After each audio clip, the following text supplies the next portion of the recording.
Hi everyone, welcome back to YouTube channel Sai Kiran టీ7 YouTube channel. Today వచ్చాక నీ పరిచయ ఎపిసోడ్ ఎలా ఉందనేది ఈ వీడియోలో చూడండి. ఫస్ట్ అయితే శ్రీముఖి వచ్చిన శ్రీముఖి ఎంట్రెన్స్లోనే చెప్పింది ఇవాళ మామూలుగా ఉండదు అని.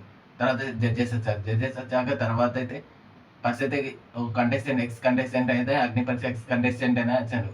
డెమన్ పవన్ వచ్చాడు. డెమన్ పవన్ సూపర్ అనిపించింది. ఎందుకంటే అతను పర్ఫార్మెన్స్ అయినా ఏదైనా పిక్స్ లెవెల్లో ఉంటుంది. ఆయన ఎంత సెలబ్రిటీ అయినా నార్మల్గానే వచ్చాడు, నార్మల్గా హైప్తోనే వచ్చాడు. ఫస్ట్ అయితే మళ్ళీ చెప్పింది లాస్ట్ సీజన్లో అది చెయ్యిని కింద పెట్టి చేయడం అయితే గ్రేట్గా చేశాడు.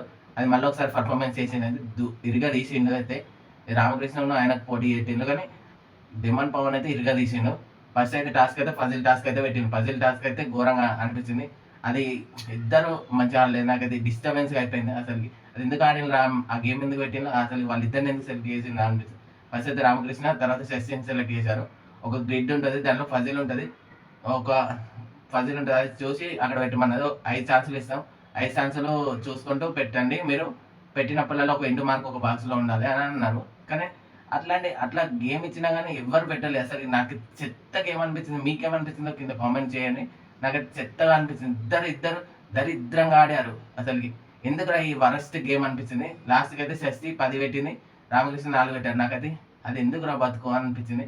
ఇదైతే గేమ్ అయితే అట్టర్ ఫ్లాప్ అయింది. శశి విన్ అయింది. శశి విన్ అయింది. కార్డ్ అయితే దొరికింది. కార్డ్ అయితే అది బ్లాంక్ కార్డ్ వచ్చింది. ఎవరికైనా ఇవ్వాలి జడ్జెస్లలో అంటే నవదీప్కి ఇచ్చింది. తర్వాత అయితే డెమన్ పవన్ అయితే ఆమెతో శశితో కొంచెం డ్యాన్స్ రొమాంటిక్ చేశారు. పులిహోర కలిపినట్టు అనిపించింది. నాకైతే మీకేమనిపించింది అని వీడియోలో కామెంట్ చేయండి. నెక్స్ట్ వచ్చింది దివ్య అయితే సూపర్ అనిపిస్తుంది. ఎందుకంటే ఆమె టాస్క్ అయినా ఏదైనా పర్ఫార్మెన్స్ అయినా ఇచ్చి పడదింగుతుంది. అసలు ఏది లోపల పెట్టుకోదు, ఇచ్చి పడదింగుతుంది. లాస్ట్కి అయితే 4 గర్ల్స్ మిగిలారు. 4 గర్ల్స్ అంటే ప్రియాంక, జాను, బాగి, శాలిని, వీళ్ళు 4 మిగిలారు. 4కి అయితే దివ్య అయితే టాస్క్ ఇచ్చింది. మీ నామినేషన్ ఎలా ఉంటుందని నేను చూస్తాను అన్నది. ఫస్ట్ అయితే శాలిని అయితే శాలిని అయితే నామినేట్ చేసింది. అపూర్వని చేసింది. నీకు కాన్ఫిడెన్స్ బయట ఉంది కానీ లోపల లేదు, అది ఇది సంథింగ్ ఏదో అన్నది. కానీ అపూర్వ అయితే చాలా బాగా వరకు డిఫెన్స్ చేసుకున్నది. ఆ డిఫెన్స్లో అయితే తగ్గేదే లేదు అన్నట్టు చేసింది. తర్వాత ఝాన్సీ అయితే హేమంత్ని చేసింది. హేమంత్ని అయితే కొంచెం నార్మల్ రీజనే అనిపించింది. నాకైతే అంతేం అనిపించలేదు. కొంచెం అది పర్సనల్గా అనిపించింది. కొంచెం మీ ఒపీనియన్ ఏంటిదని కామెంట్లో చేయండి. బాగి అయితే గాయత్రిని నామినేషన్ చేసింది. పర్ఫెక్ట్ రీజన్స్తో, పర్ఫెక్ట్గా డైలాగ్ డెలివరీతో చేసింది. మీకేమనిపించింది అనేది ఈ వీడియోకి లైక్ చేసి కామెంట్ చేయండి. తర్వాత నెక్స్ట్ కంటెస్టెంట్ అయితే ప్రియాంక. మన ప్రియాంక అంటే నేను బెల్లంపల్లి కాబట్టి మా బెల్లంపల్లి నుండి వచ్చింది. అమ్మాయి అయితే ఇరుగా తీసింది. అవ్వ నామినేషన్ తగ్గలేదు అన్నట్టు చేసింది. అసలుకి పర్ఫార్మెన్స్ ఘోరంగా చేసింది. నాకైతే మంచిగా అనిపించింది నామినేషన్లో. కానీ అపూర్వ అయితే వేరే లెవెల్. నాకైతే శోభా శెట్టిని చూసినట్టు అనిపించింది. నెక్స్ట్ ఆ డిఫెన్స్ అదైతే కరెక్ట్గా ఉంది చాలా వరకు. మళ్ళీ సంచాలకు నిన్న కొంచెం కరెక్ట్ చేయలేదు కదా, అది దాని గురించి తీసిన ఎంత డిఫెండ్ చేసుకోవాలో అంత డిఫెన్స్ చేసుకుందాం. అపూర్వ అయితే గ్రేట్. దాంట్లో మధ్యలో చరణ్ లేచాడు. చరణ్ అయితే కొంచెం మాట్లాడాడు. తర్వాత అక్కడి వరకు వెళ్ళింది. ఆమె అయితే దివ్య అయితే సెలెక్ట్ చేసింది. ప్రియాంకని ఫస్ట్ సెలెక్ట్ చేసింది. తర్వాత బాగిని అదే టాస్క్ వచ్చి మెజర్మెంట్ అనేది తీసుకోవాలి. ఫస్ట్ అయితే ఒక ఐటమ్ స్కెల్టన్ పెట్టారు. తర్వాత వైలన్, తర్వాత సంథింగ్ 4-5 ఐటమ్స్ పెట్టారు. వీటికి లెంత్ చూసుకుంటూ మళ్ళీ తలుపు తీసుకొని మళ్ళీ లెంత్ పెట్టాలి, ఎంత లెంత్ అనేది. అది నియర్ బై ఎవరు లాస్తారో వాళ్ళకి టాస్క్. కానీ ఇద్దరు ఇరుగా తీసిండ్రు. ఇద్దరికి 3-3 వచ్చింది.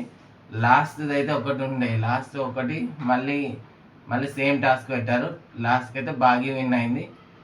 బాగికి అయితే మళ్ళీ బ్లాంక్ కార్డ్ వచ్చినప్పుడు నన్ను లౌడ్ స్పీకర్ అది ఇది అంటారు. శ్రీముఖి లాగానే నన్ను ఇంకా పాప అని వెళ్తారు. అందుకని నేను పెద్ద పాపకి ఇస్తాను ఈ కార్డు అని అన్నది. అక్కడైతే ఫన్ జనరేట్ అయింది. నెక్స్ట్ అయితే కామన్ మ్యాన్ హరీష్ వచ్చాడు. హరీష్ వచ్చిందంటే పిక్స్ లెవెల్లో ఉంటుంది, కానీ అంత ఎంజాయ్ అనిపించలేదు. మాకైతే ఎంటర్టైన్మెంట్గా అనిపించలేదు. ఆయన ఎంటర్టైన్ చేయడు, కానీ కొంచెం అయితే సీరియస్నెస్ ఉంటుంది. ఆ సీరియస్నెస్ అయితే నాకు అనిపించలేదు. మీకేమనిపించింది కామెంట్లో మెన్షన్ చేయండి.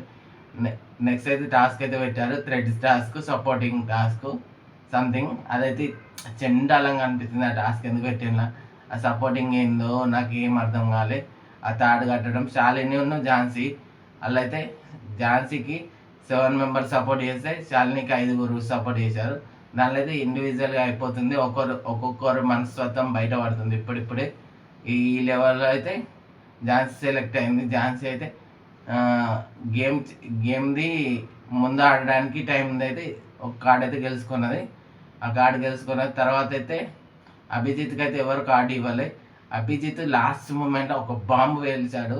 ఎల్లో కార్డ్ అనేది, ఎల్లో కార్డ్ ఎవరికి ఎక్కువ వస్తే వాళ్ళు రిజెక్ట్ అయిపోతారు, ఎగ్జిట్ అయిపోతారు అని, ఎవరి పర్ఫార్మెన్స్ ఎక్కువ ఉంటే వాళ్ళకి ఇస్తామని ఈ వీడియో అయితే ఇంతటితో కంప్లీట్ అయింది. నాకైతే నిన్నటి వీడియోలో అయితే కళ్యాణ్ ఎందుకు ట్రోల్ చేస్తున్నారో నాకు అర్థం కాలే. అమన్ మైసూరును అమన్కు ట్రోఫీ ఇచ్చినందుకు అసలు కళ్యాణ్ ఎందుకు ట్రోల్ చేస్తున్నారో నాకు అర్థం అవుతుంది.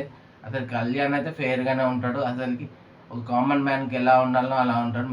మీకేమనిపించిందని ఈ ఇద్దరి విభేదాలలో ఎవరిది తప్పు అనేది మీరు కామెంట్లో మెన్షన్ చేయండి. Please do subscribe my channel. ఈ వీడియో నచ్చితే లైక్ చేయండి, షేర్ చేయండి, కామెంట్ చేయండి. నా ఛానల్ సబ్స్క్రైబ్ చేసుకోండి.